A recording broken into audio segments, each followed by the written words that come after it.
人間の感情表現の一つ、笑い。もしそれが奪われたら、大晦日年越しスペシャル、絶対に笑ってはいけない病院24時。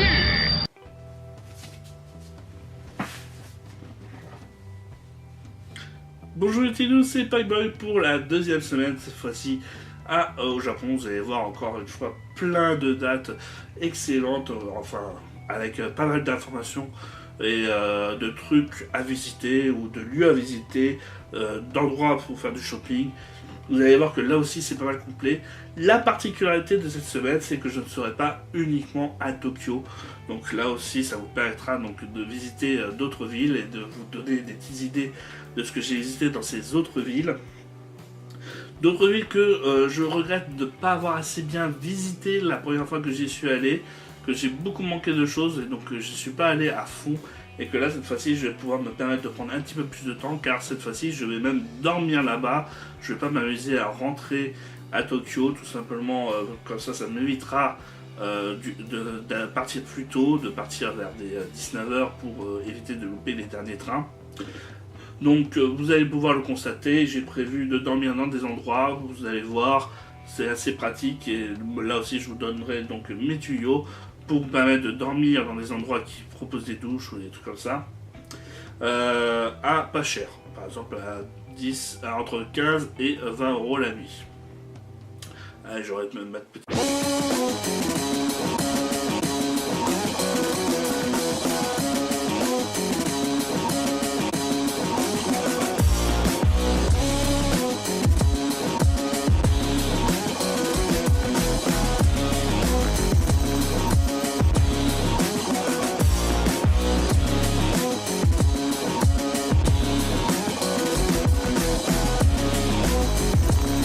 Sacoche pour pouvoir me promener avec. Alors, la semaine commence le 10 septembre avec, attention, toute la journée, tournoi de sumo. Et oui, tournoi de sumo. Sachez que pendant tout le mois de septembre, il y a un tournoi de sumo qui a, je sais plus quelle soirée, je vous le noterai là. Voilà, ça sera noté là, bien entendu. J'ai pas réussi à avoir des places. Elles étaient en vente le 6 août. Donc j'y suis allé le 6 août vers 18h, les places étaient tous déjà sold out. Et donc les dernières chances d'avoir une place, c'est de venir très tôt le matin, le jour même que vous voulez venir, pour espérer choper une place pour la journée. Donc c'est ce que je vais faire, je vais y aller très tôt pour espérer. Au pire des cas, je me reposerai cette journée-là, je n'ai pas envie peut-être de trop m'amuser autour de sumo, ou je ferai autre chose dans le quartier où je suis, tout simplement, il y aura des trucs à visiter. Mais sinon, tournoi de sumo que je filmerai, que je regarderai. Là aussi, donc c'est ça qui est bizarre, c'est que donc les sièges, qui sont les sièges les moins chers en réservation, c'est presque du 30 €, si je dis pas de bêtises, sur le site internet. Mais sachez que donc j'ai pu constater, après c'est peut-être une connerie, j'ai peut-être mal compris, que si vous y allez là-bas, ces sièges sont vendus pour une vingtaine d'euros, voire même une quinzaine, voire 20 €, tout simplement moins cher, donc en allant là-bas, donc sans réserver, tout simplement en espérant qu'il y ait de la place. Donc je pense que ça vaut le coup, vu le prix, donc ça ferait une journée vraiment pas chère, où j'achèterais un petit bento que j'aurais acheté dans une combini, là aussi entre 5 et 10 € grand max, et ça me permettrait d'avoir une petite journée tranquille à une petite trentaine d'euros, puisque le tournoi de sumo dure toute la journée, sachez-le, entre 8h jusqu'à 18h à peu près. Et je terminerai le dîner soirée avec un restaurant spécial justement tradition et spécial sumo, puisque c'est dans le même quartier, c'est là où il y a à côté du tournoi, qui est le Capo Yoshiba. Donc je vous montre des petites photos bien entendu. Le Capo Yoshiba, ça vous permet de manger dans une ambiance sumotomi et traditionnelle, donc là aussi à pas cher, je pense que je peux en tirer pour 20 €, ça fera une journée là aussi encore une fois à une petite cinquantaine d'euros. Alors ensuite nous allons enchaîner là cette fois-ci en visitant donc le 11 septembre le quartier de Yokohama. Yokohama, c'est en fait le Chinatown un petit peu du Japon. Ça se trouve légèrement au sud de Tokyo, à côté de Kamakura, là où il y a le troisième plus grand Bouddha du Japon, que j'ai visité, j'avais montré des photos sur Instagram, si vous suivez mon Instagram, ou sur mon Facebook, et je crois sur mon Twitter. Mais j'en ai pas parlé en vidéo, par contre. J'avais gardé les images, en tout cas j'ai beaucoup d'images de mon troisième voyage au Japon que je vous ai déjà montré. Là aussi encore des heures et des heures de vidéos. Alors donc je voulais commencer la journée avec un petit bar qui est un bar de shoot. Alors shoot de shooting, c'est pas du tout des shots de vodka, non, c'est avec des stands de tir. Donc vous pouvez essayer de tirer sur des cibles et tout, vous vendre. Vous avez même la possibilité de vous faire prendre en photo par un vrai photographe là-bas. Bon, ça coûte un petit peu plus cher, mais je peux en tirer, je pense, pour 40 € la matinée, à m'amuser à faire le shooting là-bas, dans un bar en buvant un petit peu. Donc ça vaut vraiment le coup pour avoir une petite ambiance et un petit souvenir cadeau et tester des flingues. C'est cool. Moi je vais essayer la 47 ou une mitraille. Voilà, faut faire gaffe au recul, par contre, attention. Je vais peut-être pas essayer le fusil parce que ça, par contre, j'ai peur juste de me faire mal. Avec l'après-midi, essayez donc la petite allée marchande de nourriture spéciale de Chine, puisque, comme je vous l'ai dit, c'est gâteau chinois.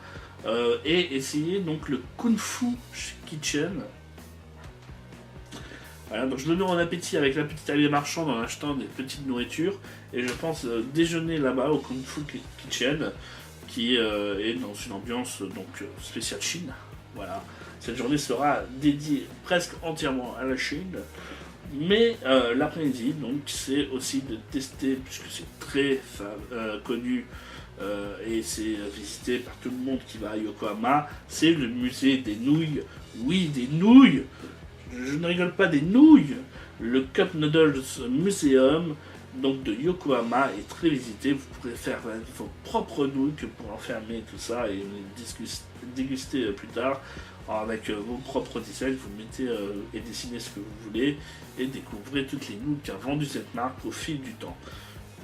Alors l'entrée, je crois, coûte moins de 10 € et vous pouvez faire vos nouilles pour là aussi 8 €, donc une petite vingtaine d'euros à tout casser que va me coûter cette soirée, enfin cet après-midi plutôt.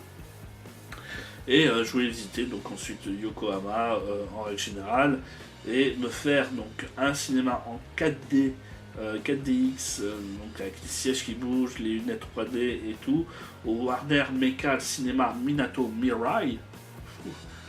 Heureusement je le lis parce que sinon. En espérant qu'il y aura des bons films, un bon film en 4D. C'est juste pour le kiff, c'est un des rares cinémas qui propose de la 4D au Japon et qui est à Yokohama, donc je me suis dit autant profiter et de faire une petite séance cinéma 4D avec les sièges qui bougent, juste pour le fun, pour le délire. Pour le mois d'août actuellement, t'as Jurassic World 2 et on m'a dit que c'était de la merde ce film, c'est dommage, donc j'aimerais bien si possible que ça soit autre chose et surtout que ça va coûter une vingtaine d'euros. Donc, si possible, que ce soit un bon film, quand je serai arrivé en septembre. Le 12 septembre, attention, le 12 septembre, tenez bien, je serai à Kyoto. Voilà, je pars avec le Japan Rail Pass à Kyoto et je vais refaire le musée du manga la matinée, manger à Kyoto juste à côté, je pense, dans la journée. Le Fushimi Inari, c'est le temple au mille torii que je n'avais pas fait lors de mon voyage à Kyoto et que j'avais regretté parce que franchement, en fait, s'il y a bien quelque chose que je trouve super beau dans les temples et les sanctuaires, c'est bien les torii, surtout ceux qui sont très très rouges, prononcés. Je pense que vous savez de quoi je parle.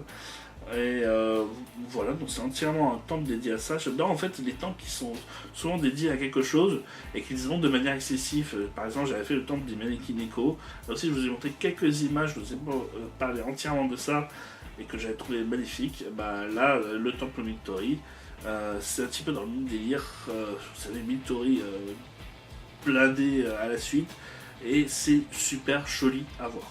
Donc, franchement, je recommande.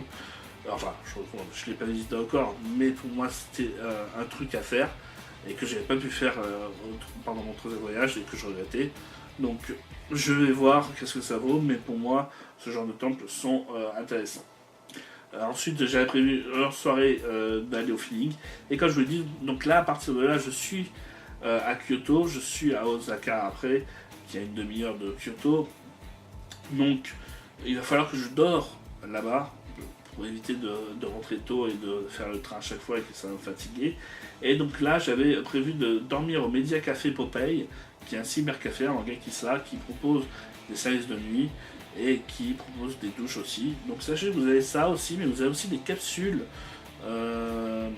Donc, oui, vous dormez dans un lit et tout ça, mais en fait des capsules hôtels, vous dormez dans des dans des mini-chambres en fait.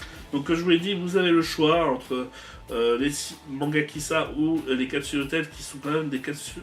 Vous avez des capsules building, en fait, c'est vraiment beaucoup plus grand que des capsules hôtels, c'est pas juste des lits, vous avez un lit, vous avez une porte, vous avez de quoi tenir vos valises et tout ça, donc c'est quand même vachement beaucoup plus grand que ce que vous pouvez avoir, donc je vous recommande si vous pouvez faire ça, là aussi c'est à peu près équivalent, c'est à peu près au même prix, une petite vingtaine d'euros et tout, donc dans les deux cas ça vaut le coup, il y aura peut-être plus de choses à faire dans un Mangakisa, puisque vous avez internet, vous aurez des films, vous pourrez faire tout ce que vous voulez, mais il y aura peut-être plus de confort dans un capsule hôtel, donc c'est à vous de voir qu'est-ce que vous voulez privilégier, tout simplement, le confort pour dormir ou le confort pour les activités.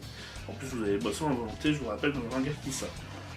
Donc si vous avez soif et tout ça, c'est vachement mieux là où vous devrez vous acheter une boisson et une bouteille d'eau. Aux capsules building. Voilà.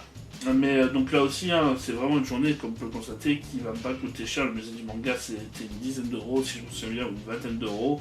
Le repas va coûter 10 euros, je pense. Le temple est gratuit. Et là aussi, donc le Mangakisa, donc ça va coûter une vingtaine d'euros à tout casser pour dormir et prendre ma douche. Donc on est vraiment dans une journée où je dépensais au grand maximum 50 euros. Ensuite, le 13 septembre, nous serons à Osaka cette fois-ci, donc à une demi-heure de Kyoto.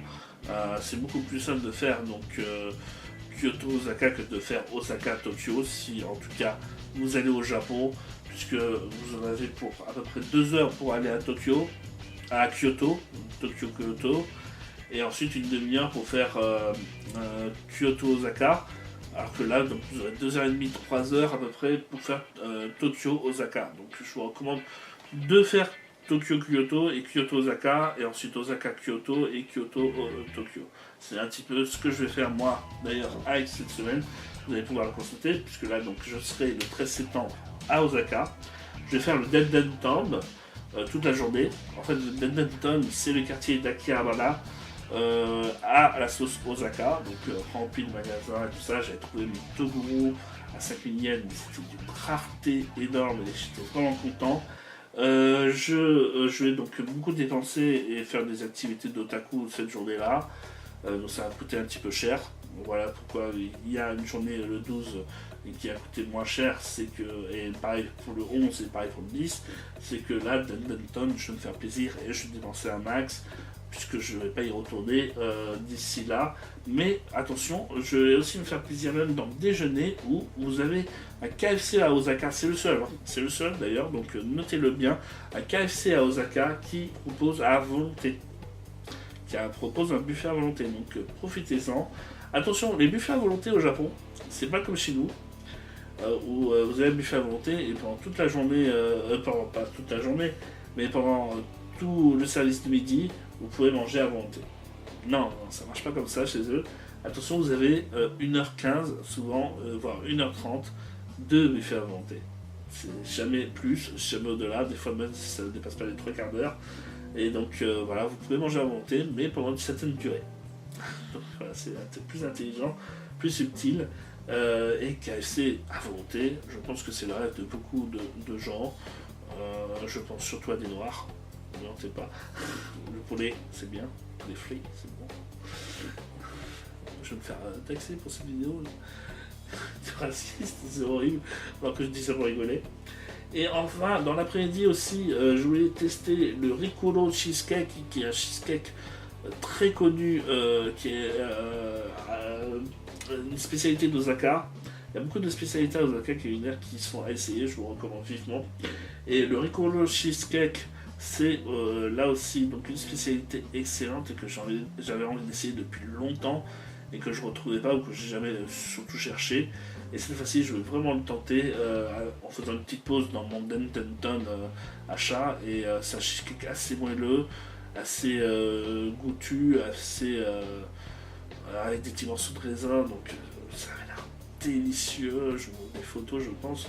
Là, et là aussi, vous êtes en train de succomber comme des chacals. Mais franchement, ça aussi, ça me coûtait dans les 10 euros, je pense. Et je voulais terminer la soirée en me faisant donc un Meat and Bones Osaka, donc un restaurant spécial viande.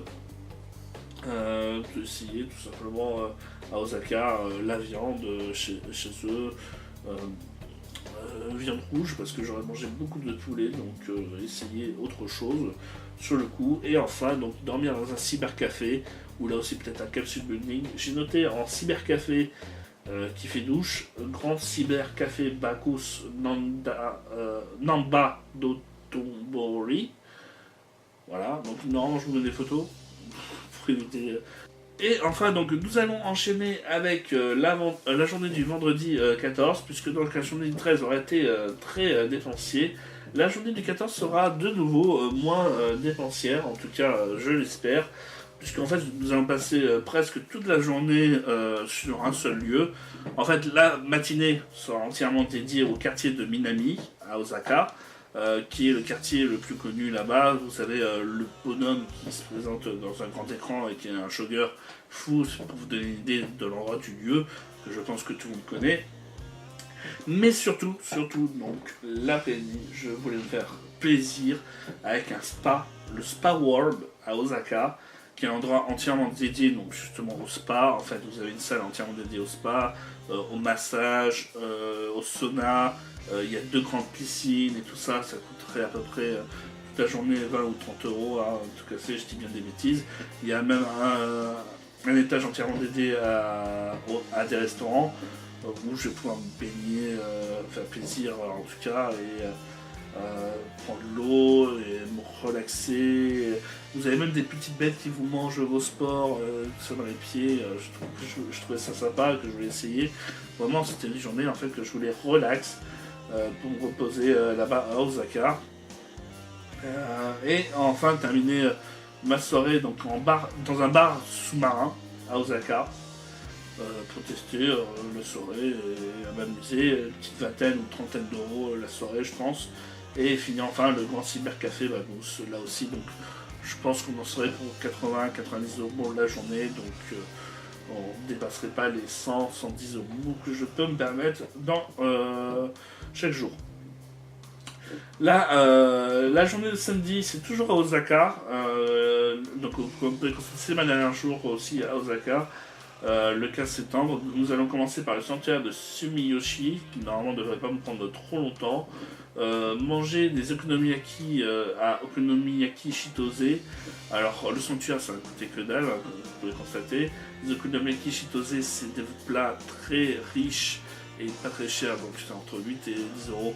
Riche, je pense plutôt à un apport calorique. Vous allez voir que c'est bien gros et c'est bien épais, ça vous reste bien dans l'estomac, donc ça va me combler. Alors, avec le quartier de Dotonbori, je vais visiter ce quartier et en parallèle, je vais visiter peut-être un petit complexe sportif qui est aux couleurs de Captain Tsubasa à Olivier Tom, qui est le Stadium Tennoji. Et enfin, donc, terminer la soirée au Video Game Bar Space Station, qui est un bar de jeux vidéo. Donc là aussi, vous pouvez jouer à pas mal de petits jeux vidéo et tout ça à l'ancienne. Surtout, il y a surtout du rétro game. Et petite particularité, en fait, ce bar est tenu par des Français et sa clientèle est aussi beaucoup française. Donc, je vais peut-être rencontrer des gens avec qui parler là-bas. J'ai même des gens, un ancien collègue qui connaît ce lieu et qui me l'avait conseillé, donc peut-être que je verrai là-bas puisque le temps il vit au Japon. Et enfin donc retourner bien entendu au Grand Cyber Café Bacchus Namba Dotonbori, je vais réussir un jour à le dire sans bégayer, et pour me permettre de dormir encore une fois avant de retourner petit à petit à Kyoto et pour retourner ensuite à Tokyo. Alors, bien, là aussi, donc avec la journée que j'ai prévue, sachant que le sanctuaire serait gratuit, les quartiers de la ville, à part si je trouve des trucs à acheter, là aussi, il va pas me coûter très cher, ça sera vraiment surtout les restaurants et tout ça, donc là j'en aurai pour, je pense, 60€, donc ce sera pas excessif non plus. Par contre, la journée du dimanche 16 septembre, vous aurez la visite des boutiques qui sont à côté de Universal Studios et donc à côté de la gare. C'est parfait pour me permettre de passer ma dernière matinée à Osaka. J'ai goûté un pain à volonté dans un restaurant qui était fabuleux et que je peux retourner là-bas. Et donc je vais déjeuner là-bas. Et c'est aussi pour acheter des trucs au Job Shop. Parce qu'il y a un Job Shop. Donc vous avez beaucoup de boutiques dans les alentours qui sont vraiment merveilleux et qui sont vraiment dingues et que je vous recommande de visiter. À côté du Universal Studios, donc c'est devant l'entrée, hein, donc vous n'avez pas besoin de payer l'entrée pour l'Universal pour visiter ces boutiques là, et c'est complètement fabuleux, vous avez vraiment de tout, ambiance très très geek et tout ça, et vous avez un Job Shop, donc franchement il faut visiter cet endroit là, et comme je l'ai dit, donc pour le déjeuner, j'ai un restaurant de steak qui propose des pains à volonté et des pains de toutes sortes, hein. Vous avez des pains au raisin, mais c'est pas vraiment des pains au raisin, c'est des pains avec des morceaux de raisin. Vous avez des pains au fromage, vous avez des pains pas de petits pains. Si vous êtes fan de pain, je vous recommande ce restaurant là. Et là, je ne me souviens plus du nom, je sais juste que si j'y vais, je vais reconnaître l'endroit. Et là, je vous redonnerai peut-être l'adresse quand j'y retournerai. Et que donc cette fois-ci, j'aurai noté le truc. Et pour vous donner l'idée. Ensuite, donc, je vais retourner l'après-midi à Kyoto pour visiter, et surtout parce qu'à 17h, j'avais réservé pour un spectacle. Là, j'ai réservé ce spectacle, j'ai le billet et tout.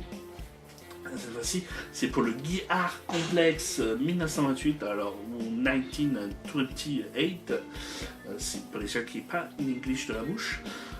Et c'est un spectacle en fait qui réunit plusieurs petits spectacles en plus. Donc vous avez de la magie, vous avez de l'acrobatie, vous avez de la hip-hop dance, vous avez vraiment un petit peu de tout avec des jeunes qui se donnent à fond devant vous. Alors au début c'était à 14h, maintenant c'est à 17h, donc ça va me faire terminer tard, mais ça va permettre de rentrer, de faire un petit peu plus de visite de Kyoto ou de Osaka, on verra bien. Pour les deux cas, et enfin donc de retourner à Tokyo ce soir-là, et donc dans mon appartement et dormir, parce que je pense que je serai crevé de ces 4 jours de suite à dormir dans un cybercafé, sachant que c'est 8 heures pour que ça coûte 20€ dans le cybercafé, donc il faudra vraiment que je speed et que je dors pas beaucoup en fait en gros. Enfin bon, je prendrai 2 ou 3 heures de plus hein, pour éviter de trop me niquer la santé, mais voilà, ça sera vraiment du strict minimum, et je vais pas mal être épuisé cette semaine là parce que justement, donc, comme vous pouvez constater, je vais enchaîner beaucoup de journées où je vais pas dormir dans mon appartement et dans des conditions optimales. Optimum, je pense que ça se dit. Enfin voilà, ça sera une semaine où je vais beaucoup bouger, mais pour découvrir là encore, j'espère pas mal de choses. Donc j'espère que là aussi, tu auras noté peut-être des bonnes adresses ou des lieux à visiter ou des petits restaurants à te faire. Sache que tous les noms de restaurants que je t'ai donnés et que j'ai notés existent, et en fait si tu les tapes sur Google, tu les retrouves. Et tu as des images où tu as l'adresse aussi, donc les horaires et tout ce qui te permet de faire en sorte de pouvoir trouver ce lieu. Donc tape ça sur internet, souvent ça suffit à te trouver l'endroit avec ces mots-clés que je te donne. Et ça te permet de trouver donc, des endroits intéressants au Japon. Alors moi je te dis à la prochaine pour la 3e semaine, et à bientôt.